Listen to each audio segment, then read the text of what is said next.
안녕하십니까. 세계성도 여러분. 천기 16년도 철력 7월 23일, 양력 2025년도 9월 14일입니다. 올해는 특히 굉장히 무덥고 비도 많았던 계절입니다. 그러한 날들이 이제 지나가고 아침 저녁으로 시원한 바람이 불고 있습니다. 추수의 때인 만물이 풍요롭게 열매를 맺히고 그 과실을 따는 가을이 되겠습니다. 인생도 마찬가지인 것 같습니다. 인생도 심을 때가 있고 추수할 때가 있습니다. 여러분들도 많은 추수를 하시고 2025년도를 가장 행복한 해로 보내셨으면 좋겠습니다. 이 시간의 말씀의 제목은 누구나 복귀 섭리의 중심이요 사명자이다 라는 내용입니다. 우리는 인생을 살면서 어떻게 살아야 되느냐? 수많은 사람이 살고 있습니다. 그런데 우리들은 하나님을 중심 삼고 나는 누구인가? 나에 대해서 정체성을 잃어버리고 살고 있습니다. 그러다 보니 허무한 인생이 될 수도 있습니다. 그래서 우리는 누구나 복귀 섭리 중심이요 사명자라는 인식을 갖고 나는 무엇을 할 것이냐, 나는 어떻게 살 것이냐, 나는 인생을 어떻게 결과를 나타낼 것이냐, 이것이 굉장히 중요한 내용이라고 볼 수가 있습니다. 하나님은 누구나 사랑하십니다. 하나님은 편견을 갖지 않습니다. 하나님은 인간이 타락을 했든 안 했든 어떤 사람이든 똑같이 사랑을 공평하게 주고 있습니다. 그 사랑을 느끼는 사람만이 행복을 추구할 수 있는 것입니다.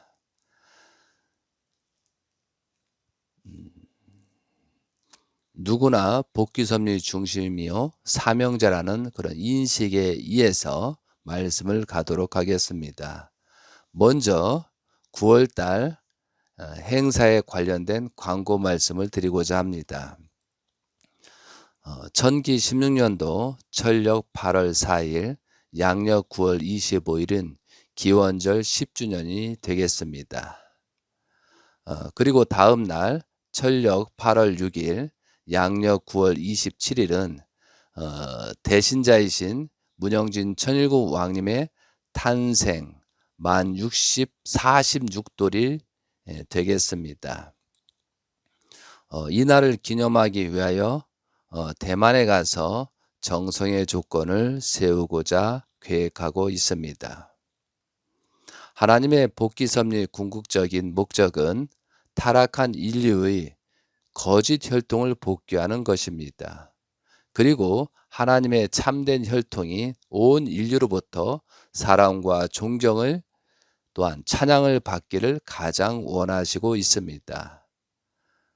참된 혈통을 중심하고 온 인류가 접붙임을 하여 거듭나기를 하나님께서는 원하시고 있는 것입니다.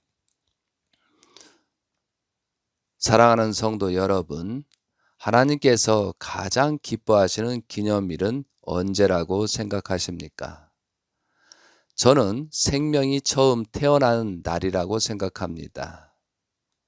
하나님의 첫 번째 생명체인 아담과 헤어가 태어났을 때 가장 기뻐하셨을 것입니다. 다음은 4000년의 복귀 섭리 역사를 승리하신 그 기대 위에 예수님이 탄생하신 날을 하나님께서는 가장 기뻐하셨습니다. 그리고 예수님 이후 2000년의 복귀 섭리 승리 조건을 세운 기대 위에 재림 예수님이 탄생하신 날입니다. 그리고 문선명 참 아버님과 또한 신부이신 한학자 참 어머님이 탄생하신 날을 가장 기뻐하셨을 것입니다. 그리고 나서 재림 예수님께서 성혼하신 어린 양 잔칫날을 가장 고대하시면서 기뻤던 날이라고 볼 수가 있습니다. 다음은 재림 예수님의 참 자녀님들이 태어난 날들입니다. 하나님께서 가장 바라시고 원하시는 기념일은 창조 목적을 완성한 실체가 지상에 출현하는 날입니다. 하나님께서 말씀하신 요한계시록 12장의 예언 말씀을 성취 완성하신 그날입니다. 그날에 천지인 참 부모님의 대신자이신 문영진 천일국 왕님께서 등극하시고 영현세 협회를 중심하고 출발하는 날입니다. 이 날이 기점으로 문영진 천일국 왕님의 탄신일을 출발하게 되었습니다. 하나님께서 더욱 기뻐하시는 날은 2004년도 5월 5일 쌍합 10승일을 선포하시고 6일째인 5월 10일 철력으로 3월 22일 하나님의 3대인 문신주님이 탄생하신 날입니다. 쌍합 10승일 이후 후천 개백시대와 철력시대를 열어주시고 하나님이 원하시는 안식일을 또한 안시일을 시작하셨습니다. 그리고 6일째에 문신주님이 태어나신 것입니다. 하나님께서는 참 혈통, 참 자녀, 참에 관련된 그런 자녀들이 태어날 때 가장 기뻐했을 것입니다. 그러므로 우리들은 이러한 날을 기리면서 기념하면서 하나님이 가장 원하시는 것은 천사가 아담과 하와를 사랑하지 않았고 또한 보호하지 않았기 때문에 타락되었습니다. 하나님의 하는 아담, 하와 하나님의 자녀가 사랑을 받지 못한 것입니다.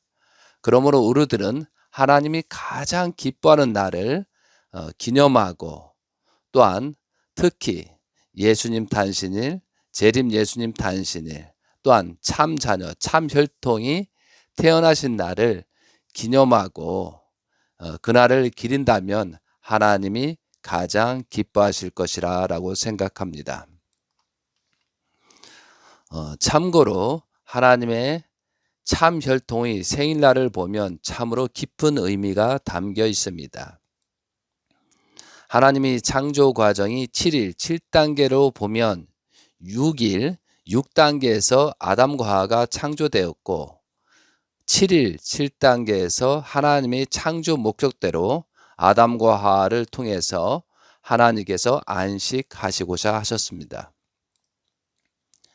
예수님께서 탄생하신 날의 기록은 정확하게 알 수 없지만 6일째에 해당하는 숫자에 탄생하셨다고 볼 수 있습니다. 문선명 재림 주님께서는 1920년도 철력 1월 6일에 탄생하셨고 대상이신 한학자 참 어머님은 1943년 철력 1월 6일입니다. 1월 6일 같은 날짜에 탄생하셨다는 것입니다. 참으로 신기하고 대단한 의미가 있다고 볼 수 있습니다. 대신자이신 문영진 천일국 왕님은 1979년도 철력 8월 6일입니다. 대상이신 문연아 천일국 왕비님은 1978년도 철력 11월 6일입니다. 참고로 천지인 참부모님께서 2008년도 4월 18일 철력 3월 13일입니다. 문영진 이연아님을 대신자로 천명하신 이후에 이 연아님을 축사장으로 축복하시고 이름을 변경해 주셔서 그때부터 문연아님이 되셨습니다. 다음은 3대이신 문신주님은 2004년도 철력 3월 22일, 양력 5월 10일 탄생하셨습니다. 5월 5일 쌍합 10승일 이후 6일째 태어나셨습니다. 참으로 그 태어난 날짜마다 의미가 대단히 있는 것 같습니다. 동양 한민족에서는 출생에 따라 띠를 강조하고 있습니다. 문선명 재림 예수님은 양띠해에 잉태하여 잔나비 원숭이띠해에 탄생하시고 3대인 문신님도 양띠해에 잉태하여 잔나비 원숭이띠해에 태어나셨습니다. 참으로 띠가 같은 해에 태어나신 것입니다. 문영진 대신자님은 말띠해에 잉태하여 양띠해에 태어났습니다. 참 어머님도 말띠해에 잉태하여 양띠해에 태어나셨고, 문연아 왕비님은 말띠해에 잉태하여 말띠해에 태어났습니다. 띠가 비슷한 해에 태어났습니다. 이러한 내용을 검토해 보면 하나님께서는 창조 원칙에 따라서 수리적인 내용으로 중심 인물이 태어나시게 하신 것 같습니다. 아담과 하와가 창조 6일, 6단계에서 태어나신 것처럼 재림 예수님은 6일, 6단계의 육수의 창조 수리에서 탄생하셨습니다. 그럼 재림 예수님은 창조의 첫 번째를 상징하는 1월 달에 탄생하셨고, 문영진 대신자님은 종적, 횡적 8단계 완성을 상징하는 숫자인 8수 8월 달에 탄생하셨습니다. 3대인 문신주님은 2001년도 하나님 왕권 주기식을 선포하시고 천일국 시대가 펼쳐지기 시작했습니다. 그리고 해와 달이 달라지는 4단계, 성경을 보면 창세기에 보면 4단계 해와 달이 달라지는 때입니다. 또한 해와 달을 창조하고 그때부터 새롭게 출발되는 섭리가 전개되는 창조의 과정이 있습니다. 그거와 마찬가지로 2001년부터 2004년까지 4단계에서 5월 5일 날 쌍합 10승일을 선포하셨습니다. 그리고 후천 개백 시대를 선포하셨습니다. 그리고 안시를 출발하게 되었습니다. 그 날짜부터 5월 1일부터 6일째 육수, 하나님의 창조의 후천 개백 시대 육수 6일째 태어나신 분이 3대인 문신주님이 되겠습니다. 이러한 내용을 볼 때 참으로 신기하고 오묘하고 하나님의 복귀 섭리가 진행되고 있음을 다시 한번 알게 됩니다.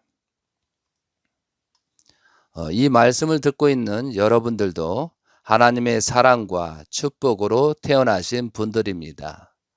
모든 사람이 귀하고 귀한 중심 인물이라는 사실입니다. 원리강론에 보면 복귀 섭리가 후편에 나오고 있습니다. 우리들은 굉장한 중심 인물, 예수님 시대, 그때 태어난 것처럼 재림 시대에 우리는 태어나서 살고 있는 것입니다. 그리고 재림주를 만났고 또한 그와 더불어 축복까지 받은 중심 인물 중에 중심 인물입니다. 그래서 여러분들은 각자의 생일을, 출생일을 검토해 보면 내 자신은 이 시대에 왜 태어났는가, 이 시기에 왜 태어났는가를 깊이 생각할 필요가 있다고 여겨집니다. 내 자신이 태어났다는 가치를 모르면 자신에게도 함부로 하고 다른 사람에게도 함부로 하게 되는 것입니다. 하나님이 바라시고 원하시는 위하는 삶의 가치를 잃어버리는 것입니다. 하나님을 중심하고 이웃을 존중하는 삶이 나부터 실천할 때 지상천국의 출발점이 되는 것입니다. 아무리 세상이 바뀌고 좋은 환경이 있다 하더라도 내 자신이 변하지 않고 내 자신이 기쁘지 않으면 아무 소용이 없다는 것입니다. 그래서 항상 우리들은 내 자신이 중심 인물이요, 또한 사명자라는 내용을 갖고 살아야 됩니다. 그러므로 할 일이 생기고 내가 어떻게 할 것이냐, 내가 무엇을 할 것이냐, 그런 내용들을 결정져 나갈 수가 있는 것입니다. 누구를 따라가거나 주변을 따라가다 보면 나의 정체성을 잃어버리게 되는 것입니다. 그래서 누가 뭐라든 세상이 어떻든 간에 나부터 어떻게 할 것이냐, 이것이 굉장히 중요한 내용이라는 사실을 다시 한번 말씀을 드리고 싶습니다. 좀 전에 재림 예수님의 혈통의 탄신일을 설명을 드렸습니다. 여러분들이 그날을 기리하면서 무엇보다도 하나님께서 내 아들, 딸 참된 혈통이 사랑을 받는 것을 가장 기뻐하실 것입니다.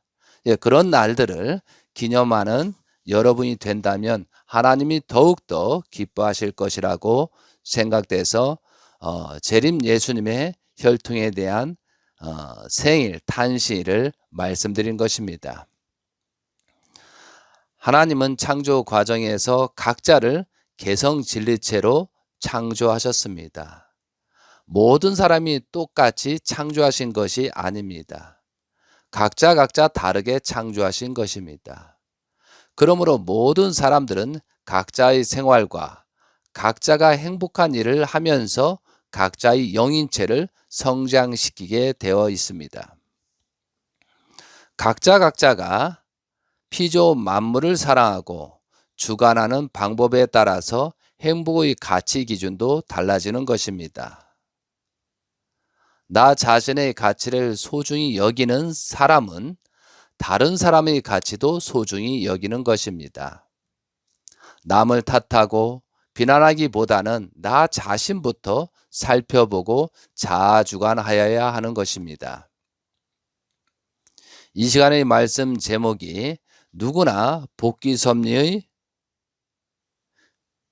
중심이요 사명자이다라고 하였습니다.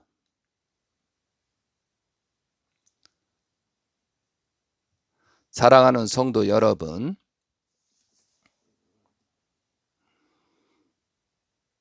복귀 섭리 중심자인가, 아니면 세월만 보내면서 그냥 살아가는 사람들인가? 이것은 중요한 인생관, 중요한 문제입니다. 이 시간 말씀을 통하여 하나님께서 사람을 창조하신 목적과 하나님의 복귀 섭리사를 살펴보면서 나 자신이 얼마나 소중하고 중심 인물이라는 사실을 알고 올바른 인생을 살아갔으면 좋겠습니다. 또한 나 자신이 실천하지 않고는 행복이 찾아오지 않는다는 사실을 알아야 하겠습니다. 성경 말씀 창세기입니다. 창세기 1장 27절, 하나님의 자기 형상 곧 하나님의 형상대로 사람을 창조하시되 남자와 여자를 창조하시고 하나님이 그들에게 복을 주시며 하나님이 그들에게 이르시되 생육하고 번성하여 땅에 충만하라. 땅을 정복하라. 바다의 물고기와 하늘의 새와 땅에 움직이는 모든 생물을 다스리라 하시니라고 말씀하셨습니다. 하나님께서는 인간을 창조하시고 만물들을 사랑하고 보호하고 다스리라고 하셨습니다. 개인적으로 소유하라는 말은 없습니다. 하나님께서 모든 것을 창조하시고 나서 내가 창조했으니 내 것이다, 내 소유다라고 하면서 모든 것을 소유하지 않았습니다. 하나님은 창조하시고 나서 모든 피조 만물들이 서로 사랑하고 공생공존하면서 생육하고 번성하라고 하셨습니다. 그러므로 하나님의 아들, 딸인 사람들은 개인의 소유의식을 가지면 하나님의 창조 목적에 위반되는 행동을 하는 것입니다. 여기서 소유라는 개념과 주관의 개념이 차이가 무엇인가를 확실하게 알아야 하겠습니다. 현 시대에는 개인이나 사회나 국가는 소유라는 개념 때문에 서로가 빼앗고 훔치고 전쟁하는 것입니다. 남의 것을 자신 것으로 소유하려는 욕심이 강하게 나타나기 때문에 범죄가 심각하게 일어나고 있는 것입니다. 하나님께서는 만물을 창조하시고 나서 인간에게 단 한 가지도 자기 것으로 소유하라고 명령이나 지시하지 않았습니다.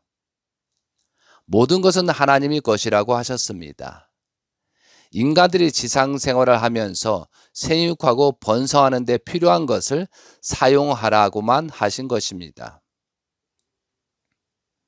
하나님은 인간을 지상에서 영원히 살게 창조하지 않았습니다. 지상에서는 잠시 동안 머물러 있으면서 영계의 생활을 하기 위한 영인체를 성장시키는, 영인체를 성장할 수 있는 기간으로 창조하신 내용입니다. 그러므로 잠깐의 지상 생활이기 때문에 소유가 없는 것입니다. 잠깐 동안 육신 생활을 위하여 만물들을 빌려주신 것입니다. 하나님이 인간을 창조하신 목적을 모르기 때문에 무지한 사람들은 영원히 지상에서 살아야 한다는 잘못된 생각 때문에 많은 사람들이 소유관념에 사로잡혀서 불행한 인생을 살아가게 되는 것입니다. 지상에서 영원히 살아야 한다는 잘못된 개념이 강하기 때문에 수많은 재산을 과분하게 모으는 것입니다. 결국 그러한 사람은 인생을 망치게 되는 것입니다. 잘못된 가치관으로 인생을 망치게 되는 것입니다. 하나님의 창조 목적의 질서를 모르다 보니 무지한 사람들은 서로 많이 가지려고 하는 욕심 속에서 서로 빼앗고 훔치고 돈을 쌓아두려고 하는 것입니다. 하나님의 진정한 창조의 목적과 가치관이 있는 사람들은 봉사를 하거나 베풀고 나눠주는 삶을 살고 있습니다. 진정으로 땀을 흘리고 진정으로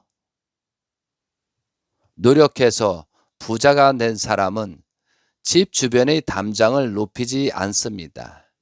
왜냐하면 정당하게 노력해서 번 돈이거나 만물이기 때문에 걱정을 하지 않는 것입니다.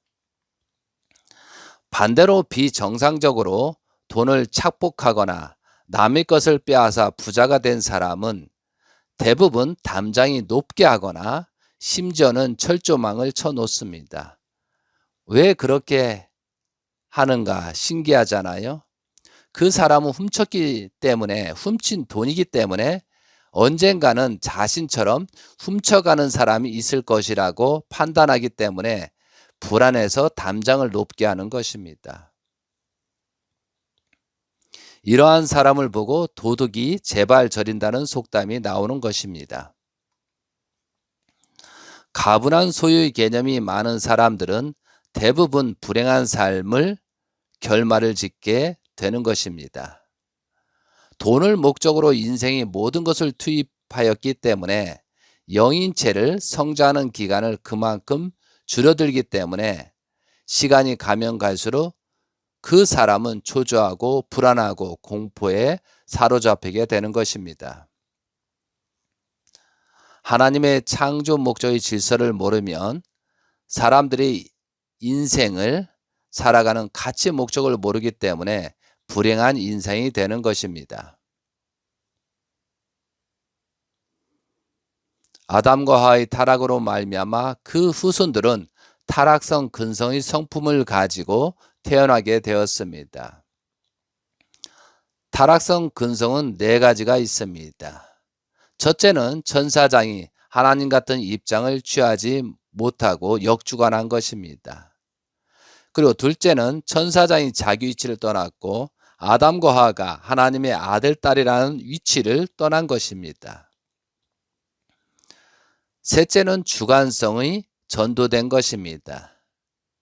하나님의 주관을 받아야 될 아담과 하와가 사탄의 주관에 전도돼 버렸습니다. 타락으로 말미암아 이런 내용이 생겼습니다. 그리고 넷째로 범죄 행위를 번식하는 것입니다. 아담과 하와가 타락하고 나서 하나님께 용서를 빙계하시고 도망쳤습니다. 숨었습니다. 그리고 누구 때문에 천사장이 타락시켰다고 핑계를 댔습니다. 이러한 네 가지의 속성이 우리에게 있다는 사실입니다. 누구 때문에? 나는 가만히 있으며 누구 때문에? 저는 많은 내용 중에 이 카톡하는 사람들을 보고 있습니다. 본인 스스로는 움직이지 않으면서 남한테 움직여라. 너희들은 행동을 해라. 엄청난 카톡의 전쟁이 벌어지고 있습니다.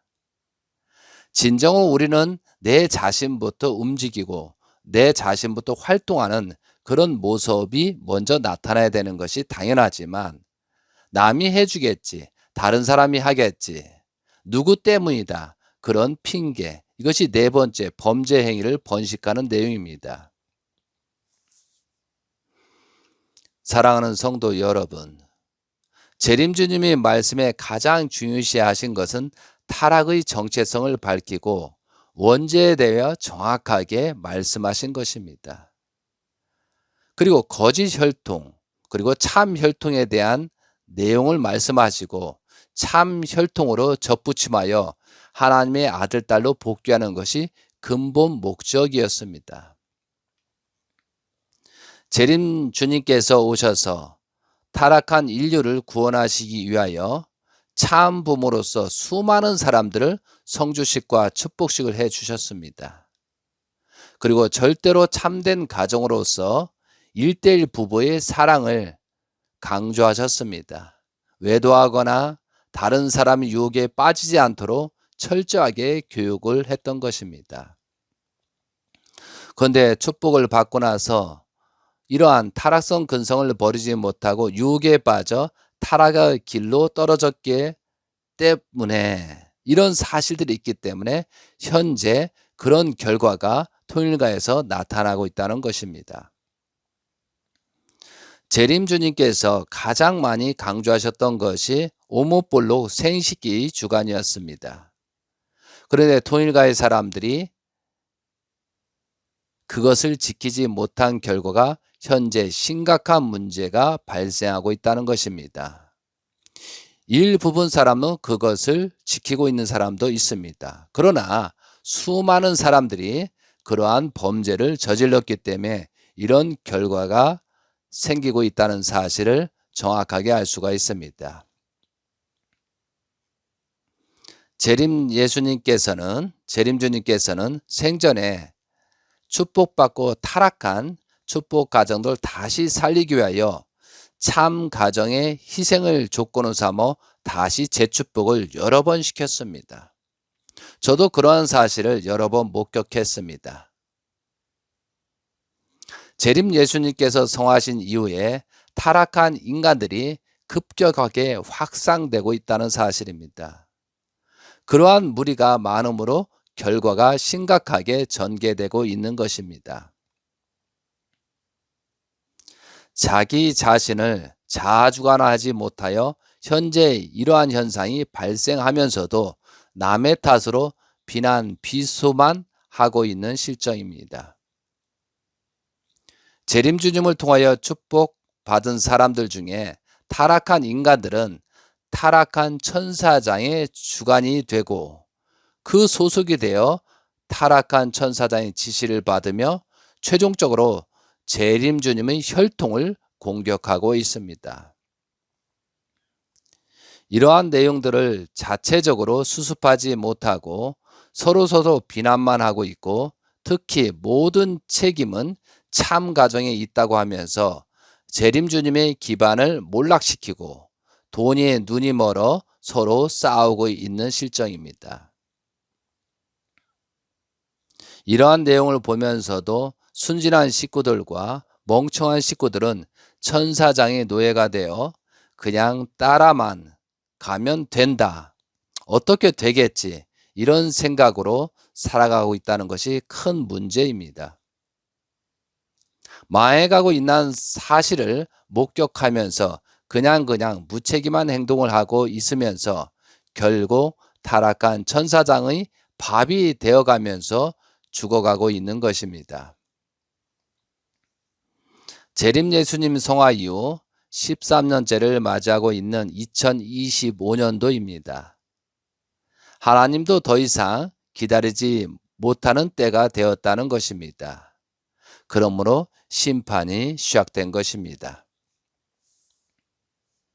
통일가의 내부에서 수습하지 못하면 외적인 심판이 다가오는 것입니다. 현재 외부에서 공격을 하고 있는 형태가 드러나고 있습니다. 그러므로 조금이나마 복귀 섭리를 알고 있는 사람들의 이 엄청난 위기와 심판이 오고 있다는 사실을 느끼게 됩니다. 올해부터 갑자기 영계 가는 사람들이 급등하고 있습니다. 축복을 받고 타락한 사람이 영계에 가면 지옥의 가장 밑창에 떨어져 엄청난 고난의 생활을 하게 되는 것입니다.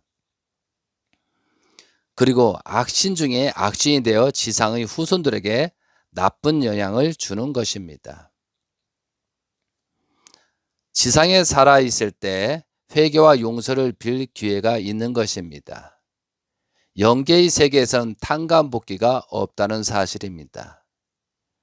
영인체는 지상의 육신을 토로하여서만 성장한다고 재림주님께서 말씀하셨습니다. 지상 생활에서 먹고 사는 것이 문제가 아니라 영인체를 성장하는 것이 가장 중요한 내용이고 여기에 모든 것을 투입해야 되는 것입니다. 영계에서는 타락에 대하여 어떠한 조건으로도 회복되지 못합니다. 육신이 있어야 됩니다. 그러므로 여러분이 육신이 있었을 때 기회라는 것입니다.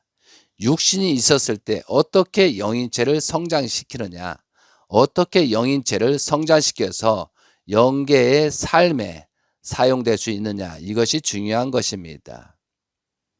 이러한 심각한 시점에서 우리들은 다시 시작하여야 하겠습니다. 우리들은 가장 축복받고 복의 시대에 살고 있는 것입니다. 그러므로 누구나 복귀 섭리의 중심이요 사명자이다. 귀한 사람들입니다. 하나님의 복귀 섭리는 창조 목적을 다시 찾아 이루려는 재창조의 섭리입니다. 때문에 어디까지나 원리에 의하여 섭리하시지 않을 수 없는 것입니다. 잘못된 것에 대하여 탕감복귀 원리 기준을 세워야만 회복되는 것입니다. 원리강론 257페이지의 내용입니다. 예수님 재림 이후의 복귀 섭리 완성 시대는 인간이 본래 천사까지도 주관하게 되어 있는 창조 원리에 입각하여 지상과 천상에 있는 성도들이 타락한 천사인 사탄을 굴복시키는 제3차의 책임을 지고 복귀 섭리를 완성해야 하는 시대이므로 이 시대를 성도의 책임 분담 섭리 시대라고 한다라고 하였습니다. 이 말씀을 듣고 있는 성도 여러분, 지상과 천상에 있는 성도들이 타락한 천사인 사탄을 굴복시키는 제3차의 책임을 지고 복귀 섭리를 완성해야 한다고 하였습니다. 그러므로 우리들은 선이 무엇이고 악이 무엇인가를 정확하게 판단하여야 할 때입니다. 각자가 여러 가지 생각이 있고 생각하게 되고 그것을 실천하라는 유혹이 많이 나타날 것입니다. 많은 사람이 생각을 합니다. 그러나 그 생각하는 내용이 어디서부터 출발했는가? 이 내가 생각하고 있는 이런 내용들이 어떻게 출발됐는가? 그것을 잘 판단하고 원리적으로 선악을 분별해야만 유혹에 빠지지 않는 것입니다. 재림 예수님 성화 이후 가장 심각한 것은 악령 역사가 심각하게 일어나고 있다는 사실입니다. 하나님께서는 너무 악해서 노아 때에 홍수 심판을 하고 악령들을 차단하였습니다. 그런데 거짓 가정연합에서는 설악수련서에서는 430대 조상예언 축복식과 430가정 첨보 축복식을 통하여 악령들이 지상으로 재림할 수 있는 조건을 세웠기 때문에 그 악령, 악신들이 지상에서 엄청나게 활동함으로 말미암아 지금 현재 세상이 혼돈과 공허에 빠지고 있는 것입니다. 재림주님 성화 이후 한국에서는 적그리스도가 급증하고 있습니다. 일본에는 800만 개 이상의 우상 숭배가 일어나고 있습니다. 이러한 환경에서 우리들은 어떻게 해야 하는가? 이것이 문제입니다.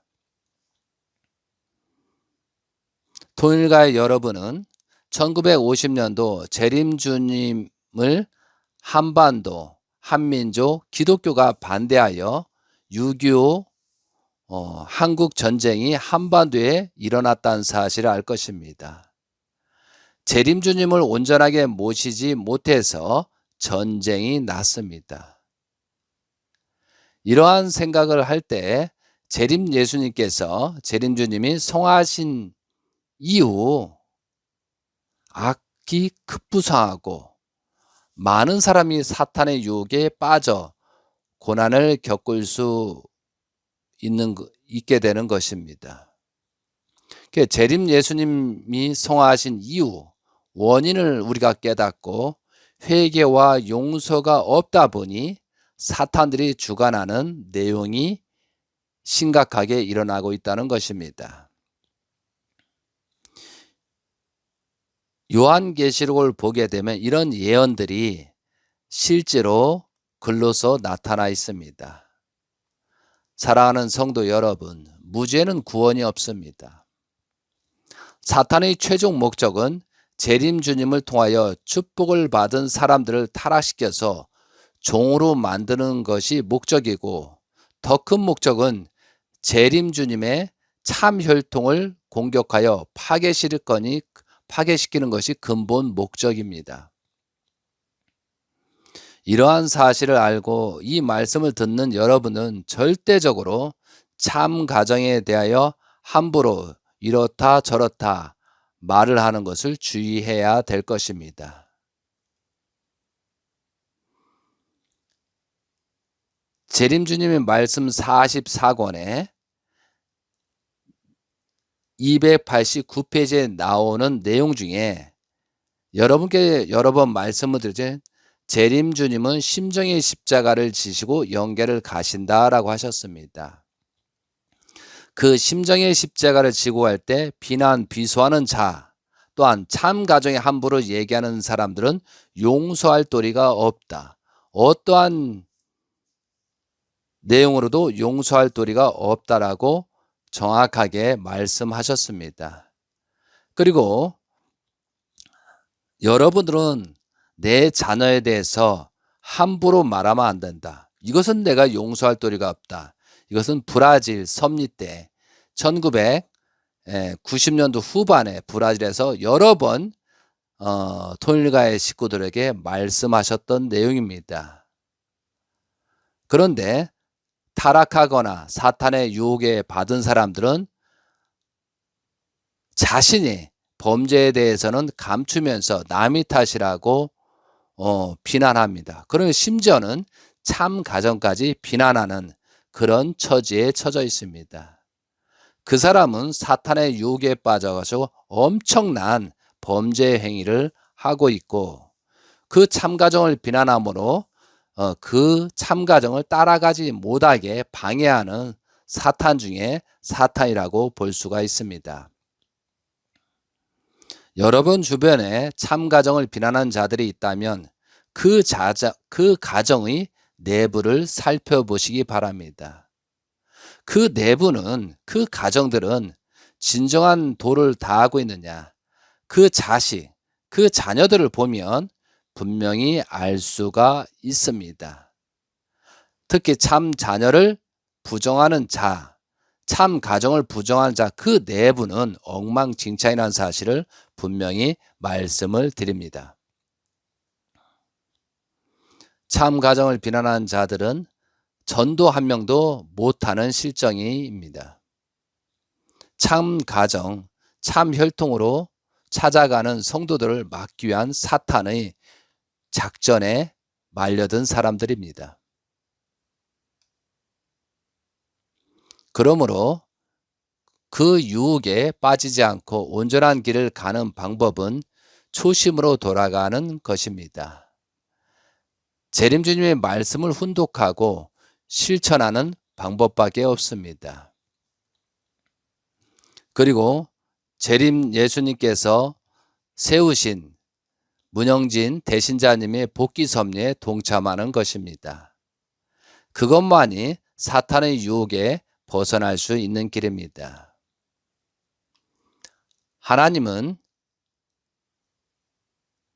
이제 때가 되어 새로운 사람을 찾아 세울 때가 된 것 같습니다. 사랑하는 성도 여러분, 재림 주님께서 원리강론 말씀을 해주셨습니다. 원리강론의 전체 내용을 보면 568페이지입니다. 전편에는 하나님에 대해서, 창조 목적에 대해서, 또한 타락에 대해서 근본 원리를 말씀하셨습니다. 그리고 후편에선 복귀 섭리입니다. 이러한 말씀을 우리가 어떻게 살아야 될 것이냐, 그런 복귀 섭리 내용이 있습니다. 원리 강론을 내용을 쭉 보다 보니 동시성으로 본 예수님 당시와 오늘이란 내용이 나옵니다. 여러분도 이 페이지를 펴고 다시 우리와 어떤 관계가 있는가를 살펴보시기 바라고, 현실에 드러난 예언처럼 현재 세상이 혼돈과 공허에 빠지고 있습니다. 원리강론 563페이지입니다. 여러분도 한번 펼치시고 같이 봉독하도록 하겠습니다. 원리강론 563페이지입니다. 제4절, 동시성으로 본 예수님 당시의 오늘. 예수님의 초림시와 그의 재림시는 섭리적인 동시성의 시대인 것이다. 그러므로 오늘날 기독교를 중심으로 벌어지고 있는 모든 사정은 예수님 때의 유대교를 중심하고 벌어졌던 모든 사정과 흡사하다. 이러한 신뢰를 들어보면 첫째로 오늘의 기독교는 유대교와 같이 교권과 교회 의식에 붙들려 있는 형편 내용이 부패하고 있다는 점이다. 예수님 당시의 제사장과 교법사들을 중심으로 한 지도층은 형식적인 율법주의의 노예가 되어 그 심령 생활에 부패하였으므로 양심적인 신도들일수록 심령의 갈급을 채우기 위하여 이단자로 물리던 예수님을 벌떼같이 따라다녔던 것이다. 이와 같이 예수님의 기독교에 있어서도 교직자를 비롯한 지도층들이 그 교권과 교회 의식의 노예가 되어 성령으로는 날로 안매해 가고 있다. 그러므로 독실한 기독교 신도들은 이러한 환경을 벗어나 신앙의 내적 광명체를 채우려고 참된 길과 새로운 지도자를 찾아 산과 들로 헤매고 있는 실태인 것이다.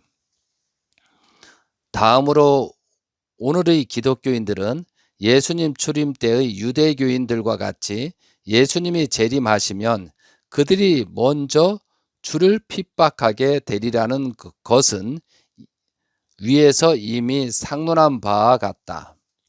예수님은 예언자들에게 의한 구약 성경의 말씀을 이루시고 그 터전 후에 새 시대를 세우시기 위하여 오신 분이셨기 때문에 그는 구약 말씀을 되풀이하는 데 그치지 않고 새 시대를 위한 새 말씀을 주셔야 했던 것은 당연한 일이었다.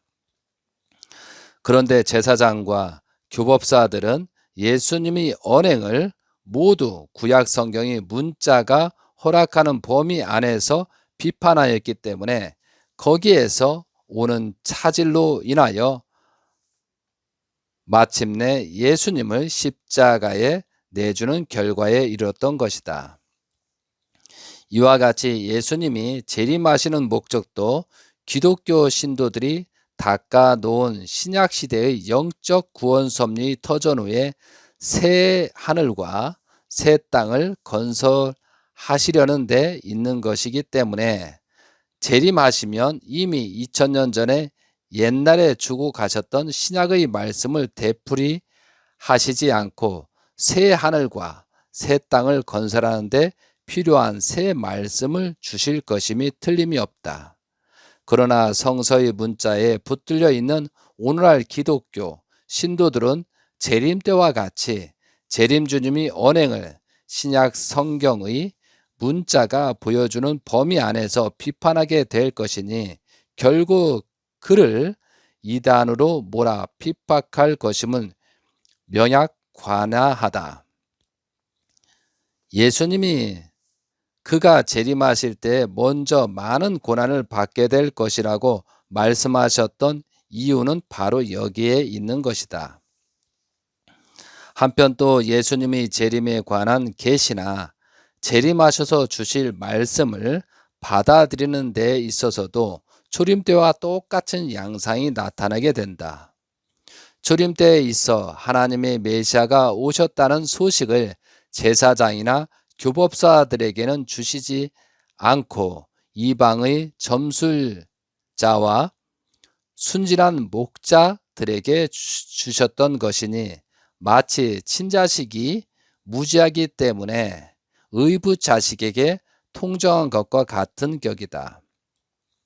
또한 예수님의 재림에 관한 소식도 진부한 신앙 상태를 묵수하고 있는 오늘날의 기독교 지도자에게보다는 도리어 평신도들이나 그들이 이방인으로 취급하는 이교도 혹은 양심적으로 사는 불신자에게 먼저 계시해 주실 것이다. 그리고 초림 때 예수님의 복음을 받아들였던 사람이 선민인 유대교의 지도층이 아니고 그 하민이나 이방인들이었던 것과 같이 예수님의 재림 시에도 선민된 기독교의 지도층들보다 평신도나 비기독교인들이 먼저 그의 말씀을 받아들게 될 것이다. 예수님이 예비한 잔치에 참석할 자는 미리 청함받은 손님들이 아니라 행길에서 만나는 대로 불러들여진 사람들인 것이라고 개탄하셨던 이유는 바로 여기에 있었다. 다음으로 재림 때에도 초림 때와 같이 천국을 바라고 나선 길로 해서 지옥으로 가게 될 신도들이 많을 것이다. 제사장과 교법사들은 하나님의 선민을 지도할 사명을 가지고 있었기 때문에 메시아가 오시는 것을 누구보다도 먼저 알아가지고 솔선하여 그 선민을 메시아 앞으로 인도해야 할 것이었다. 예수님은 그들이 이 사명을 다하도록 하시기 위하여 먼저 성전을 찾아가셔서 그들에게 복음을 전하셨던 것이다. 그러나 그들이 받지 않았기 때문에 할 수 없이 갈릴리 바닷가를 헤매시어 어부로서 제자를 삼으셨고 또한 주로 죄인과 세리와 창녀 등 미천한 사람들을 택하셨다. 그리하여 마침내 제사장과 교법사들은 예수님을 살해하는 데까지 나아갔다. 그리고 그들은 하나님의 역적인 처단할 줄로만 알고 여생을 성직에 충성하여 경문을 외우고 11조를 바치며 제사를 드려 곧장 천국의 길을 달렸다. 그러나 결국 육신을 벗고서 다다른 곳은 뜻밖에도 지옥이었던 것이다. 불행히도 그들은 천국을 바라고 나선 것을 통하여 지옥으로 빗나가 버렸던 것이다. 이러한 일들이 끝날에도 그대로 일어날 현상이라는 사실을 알게 될 때 우리는 누구나 다시 한번 자기 스스로를 심각히 되살려 보지 않을 수 없게 된다. 오늘날의 많은 기독교 신도들은 저마다 천국의 길을 달리고 있다. 그러나 잘못하면 그 길이 바로 지옥으로 통하는 길이 되고 말 것이다. 그렇기 때문에 예수님은 일찍이 끝날에 있어서 주의 이름으로 사기를 쫓고 모든 기사를 행할 정도로 잘 믿던 성도들을 대하여 불법을 행하는 자들아 내게서 떠나가라 책망케 될 것으로 말씀하셨다. 알고 보면 오늘날 같은 역사의 전환기에 살고 있는 성도들처럼 위험한 입장에 있는 사람은 없을 것이다. 그들이 만일 예수님 당시 유대교의 지도자들과 같이 그 신앙의 방향을 잘못 잡으면 아무리 독실한 신앙생활을 하여 왔다 할지라도 그것은 모두 수포로 돌아가고 말 것이다. 그렇기 때문에 다니엘은 오직 지혜 있는 자는 깨달으리라. 다니엘 12장 10절을 하였던 것이다.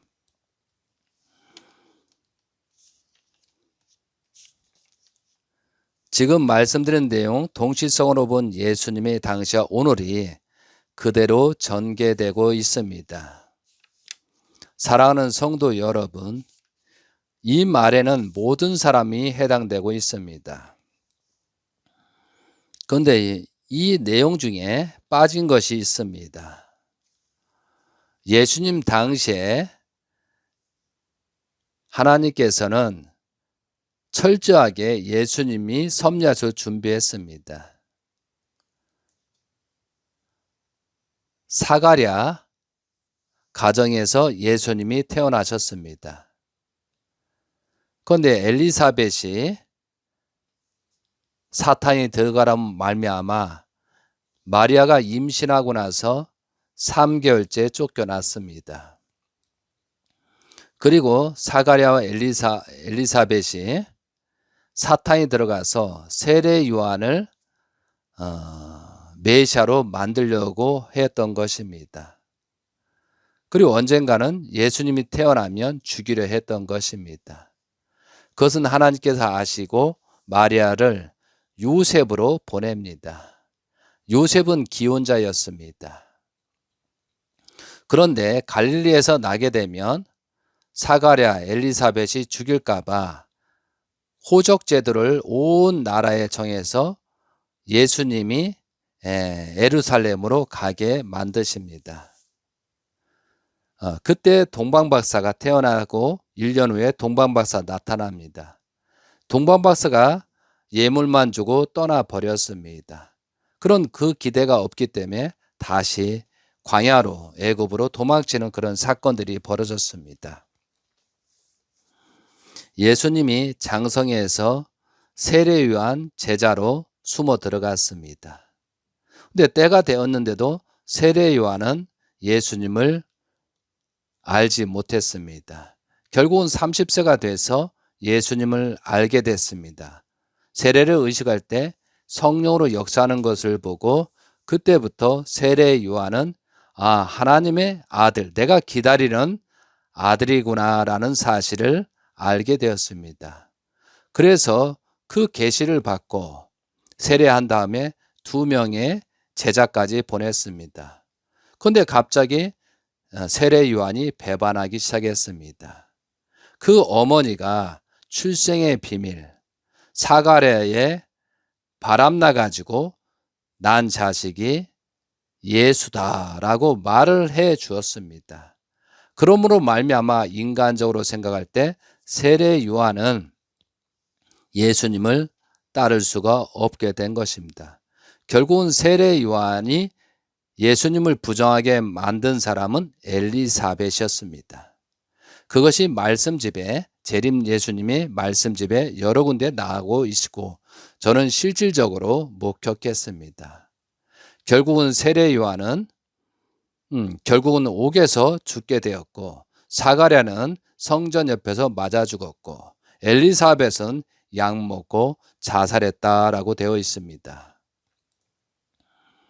자, 결국은 세례의 배반으로 인해서 율법가들, 하나님이 바라시고 원하시는 유대 민족들이 율법가들이 예수님을 모시지 못했습니다. 이 내용처럼 성전에 가서 말씀했지만 완전히 역적, 율법의 배반자로 몰렸습니다. 그래서 예수님께서 할 수 없이 아무것도 모르는 평신도 무지한 사람을 찾아갔습니다. 어부, 창기, 세리 그런 사람들 다시 재출발했습니다.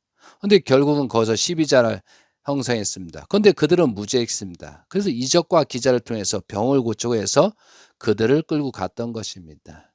결국은 사탄의 유혹에 빠져 그들은 가룟 유다도 배반하고 베드로도 닭이 3번 울기까지 예언했지만 그것마저도 실패하고 말았습니다. 결국은 어떤 일이 벌어졌느냐? 심각한 문제가 벌어진 것입니다. 결국은 예수님의 광야에서 찾았던 그런 제자들이 그런 내용들이 한 사람도 믿음의 기대, 실체의 기대를 갖지 못한 그 기대 때문에 결국은 십자가의 길을 가신 것입니다. 세례 요한이나 유대 민족이 배반한 것은 1차적인 문제였습니다. 2차적인 문제는 한 사람도 예수님을 중심으로 기대를 세우지 못했던 광야에서 찾았던 미천한 사람 찾았던 그 사람들이 무지하기 때문에 예수님을 몰라봤습니다.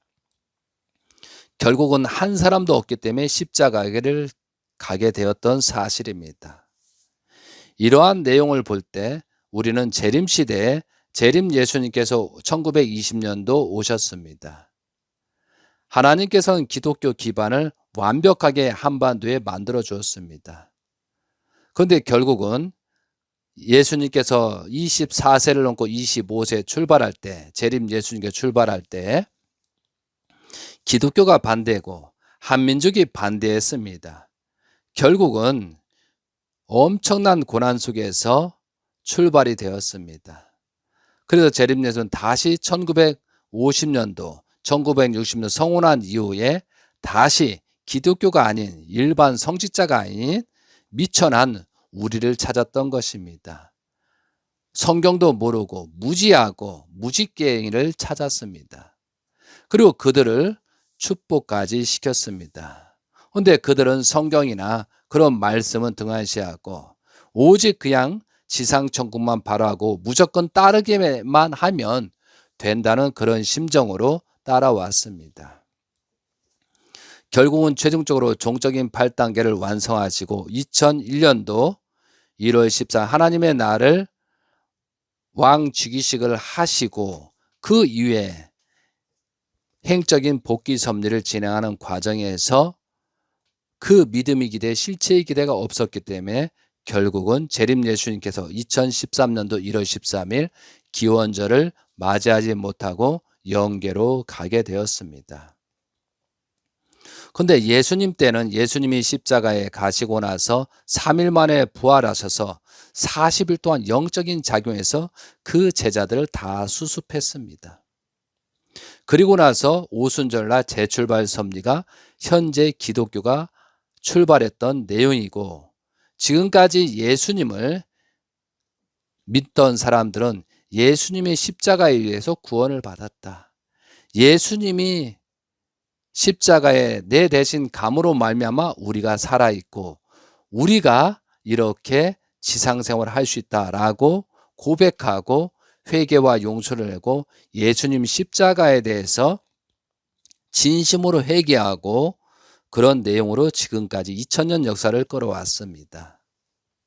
예수님을 보지도 않았고 목격하지 않은 그런 후손들이 2000년 동안 이와서 예수님 십자가에 대한 우리의 죄를 사하시고 그러므로 우리는 죄인이다 회개와 용서를 빌고 거듭나자 했던 그런 기독교 문화가 지금까지 오고 있습니다. 그런데 재림 예수님은 어떻습니까? 예수님은 33세 영계로 가셨습니다. 30세부터 출발했으니까 공생노정은 3년 6개월 정도밖에 안 됩니다. 그런데 재림 주님을 믿고 있는 여러분들은 30세를 빼면 93세니 63년이라는 그런 내용으로 많은 말씀과 성경 해석, 모든 섭리, 세계적인 어느 960 엄청난 사람들과 또한 아버지 그 내용을 가지고 말씀과 모든 나라를 들어가서 그 교리가 선포됐습니다. 그렇지만 2013년도 1월 13일 기원절을 맞이하지 않고 그때 한 사람도 데려갈 자가 없다고 하시면서 영계로 올라가셨습니다. 그런데 신기하게도 예수님 때는 무지한 그들도 회개와 용서를 빌고 재출발했는데 통일가는 어떻습니까?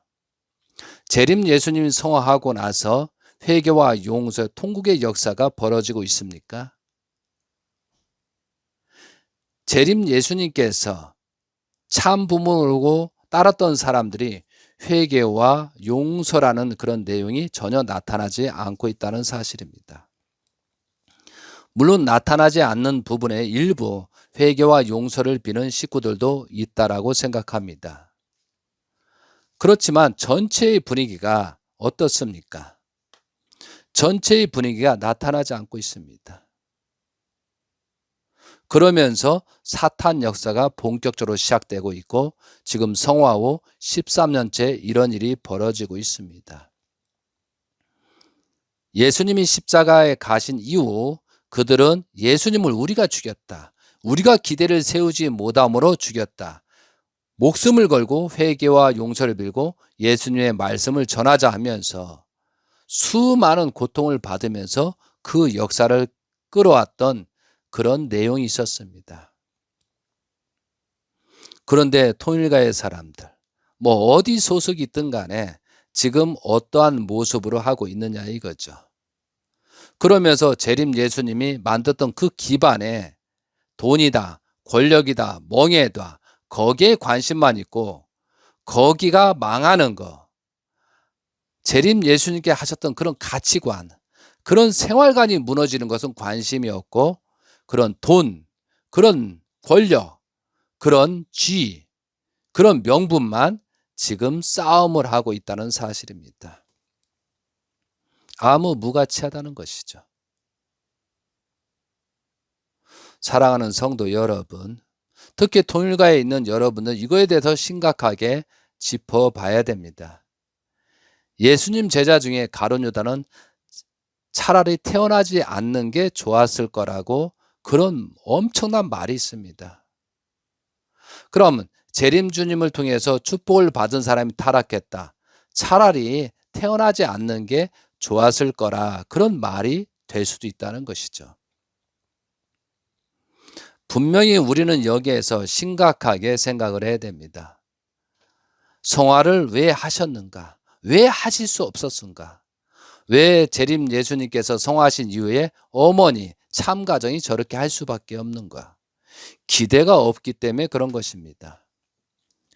재림 예수님 성화한 이후 회개와 용서를 빌고 새로운 재출발했다면 어머니 현상, 참가정 현상이 이렇게 나타나지 않습니다. 재림 예수님께 생전에 만왕의 왕 하나님 해방권 대관식을 통해서 대신자이신 문영진 천일공 왕님을 중심 삼고 우리가 이어갔다라면 지금 이러한 현상이 일어나지 않았다는 것이죠. 재림 예수님을 성화시킨 사탄들이 총동원해서 참된 혈통을 공격하다 보니 하나님께서는 광야로 미국으로 보낼 수밖에 없었습니다. 그런 과정이 있다는 것이죠. 그리고 나서 하나님께서는 재림 예수님을 성화시킨 범죄자들에게 시험을 하고 계셨습니다. 시험을 하는데 전부 다 그 시험을 통과하지 못하고 그 사탄의 노릭의 앞잡이가 되고 있다는 것이죠. 외부에서 공격은 중요한 게 아니라는 것이죠. 내부에서 어떻게 수습할 것이냐. 회개와 용서를 빌고 출발할 그런 방법밖에 없다는 것이죠.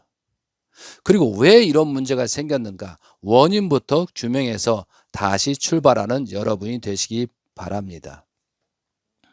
이제 성화 13주년이 넘고 있습니다. 지금까지도 회개와 통곡의 역사가 벌어지고 그런 내용들이 없잖아요. 그러니 기독교가 몰락하고 적그리스도가 등장하고 아버님의 기반, 한국의 70년 동안 그런 기반, 일본의 그런 기반들이 지금 망가지고 사탄의 놀이개가 되고 있다는 것이죠. 섭리는 전환되는 것입니다. 바뀌는 것입니다. 참된 혈통을 중심 삼고 섭리는 바뀌게 되어 있는 것입니다. 지금이라도 이런 말씀을 듣고 현재 상황에서 자가진단하시고 출발하시는 여러분이 되시길 간절히 빕니다.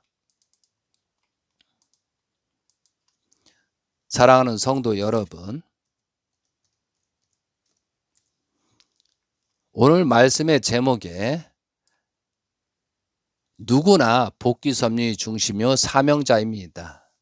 이 말씀을 듣고 있는 분은 사명자입니다. 이러한 모든 환경, 혼돈과 공허 속에서 나는 어떻게 할 것이냐, 어떻게 새롭게 출발할 것이냐, 회개와 용서를 빌고 어떻게 회개를 빌 것이냐, 어떻게 용서를 빌 것이냐, 어떠한 복귀 섭리를 진행할 것이냐, 여기에 집중하셔야 살 길이 열리는 것입니다. 그러한 내용들이 성경 말씀에 있고 요한계시록에 있고 특히 원리 말씀에 있습니다. 복귀 섭리 노정, 잘못됐을 때 어떻게 조건을 세우고 가느냐, 어떻게 탕감 조건을 세우느냐, 이것이 원리 강론 후편에 나오고 있습니다. 그래서 저는 주변에 많은 사람들이 원리 강론을 다시 집중해서 읽어보라고 하고 있습니다. 하나님께서는 끝까지 사랑하십니다. 그러나 어떤 단계가 되면 깨닫지 못하면 충격을 주게 되고 또한 심각한 내용으로 시련을 줄 수밖에 없습니다. 언젠가는 살려야 되기 때문에 그렇습니다. 그래서 우리는 거듭나고 새롭게 실천 궁행하면서 온전한 나 자신부터 나는 누구인가? 나는 과연 지금 왜 태어났는가? 앞으로 어떻게 탈 것인가? 그런 내용으로 살지 않으면 결국은 사탄의 유혹에 빠져서 불안과 공포 속에 빠지게 되는 것입니다. 살아있다는 것은 희망이 있는 것입니다. 그래서 다시 한번 말씀드리는데요. 누구나 복귀 섭리의 중심이요 사명자라는 사실을 알고 지금부터 나는 어떻게 갈 것이냐. 다른 사람을 볼 거냐. 나부터 그런 사람이 하나씩 늘 때 그 사람들이 무리가 모이고 새롭게 출발하는 것입니다. 지금 하나님께서는 가정연합이다 통일교에서 떠나고 있는 것 같습니다. 큰 시험을 주고 계신 것입니다. 그런데 이런 시기에 원망만 하고 참가전 비난만 하고 그런 사람들은 완전히 도태될 것입니다. 그리고 각자가 그렇게 행위하는 건 자유와 책임이 있습니다. 말할 책임이 있지만 자유가 있습니다. 죄송합니다. 자유는 있지만 책임이 따릅니다. 그러면 말은 하지만 본인이 전도합니까? 활동합니까? 어떤 실적을 쌓습니까? 그런 게 아니라면 이 말하는 내용이 잘못됐다는 사실을 분명히 아시기 바랍니다. 남이 해놓은 기반까지 망각하고 없애버리려는 사탄의 작전에 유혹에 빠진다는 사실을 분명히 아시기 바랍니다. 이제는 재출발할 때입니다.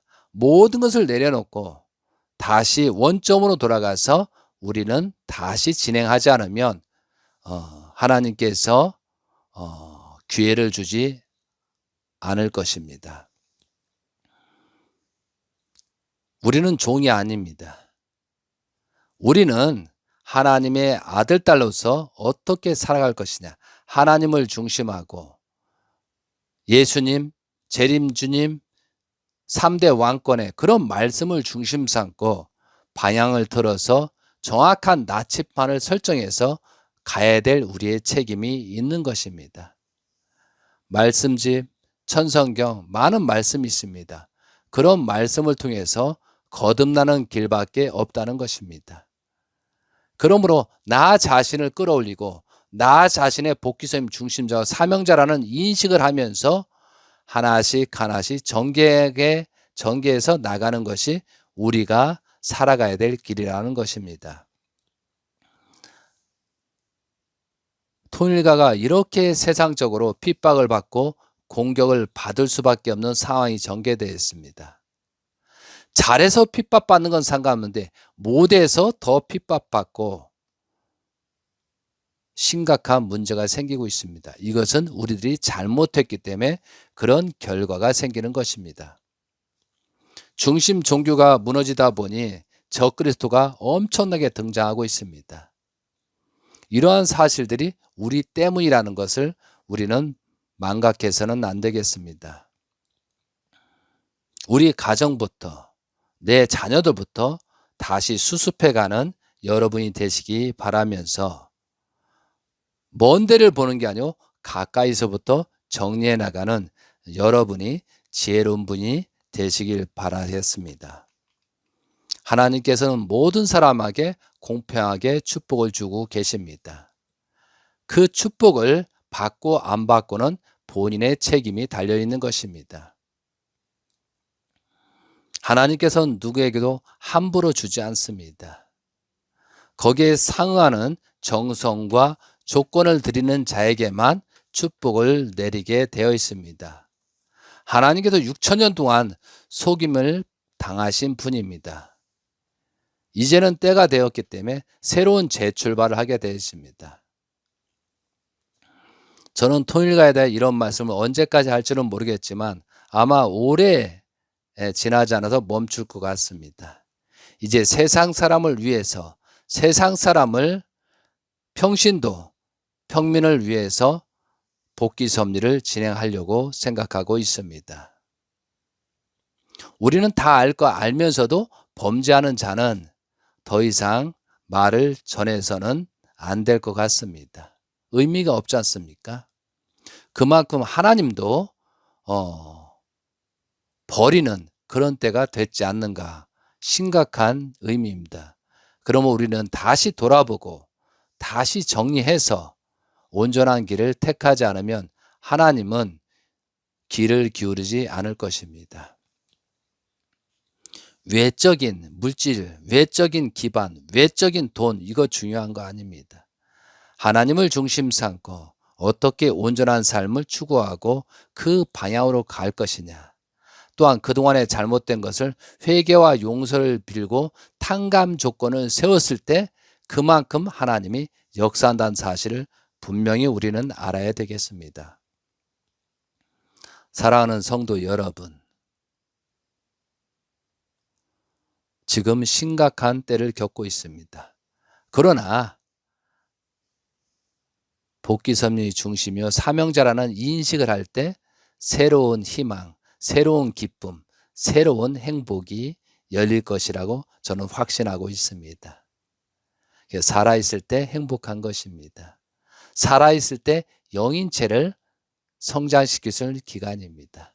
여러분도 영인체를 어떻게 성장시키고 영계로 가서 어떠한 삶을 누릴 것인가를 생각하면서 사의 세계를 생각하면서 삶을 추구하는 여러분이 되시길 간절히 빌겠습니다. 이 말씀을 듣는 성도님들은 하나님의 축복이 가득 충만하기를 기원드리면서 말씀을 마치도록 하겠습니다. 아멘. 아주 감사합니다.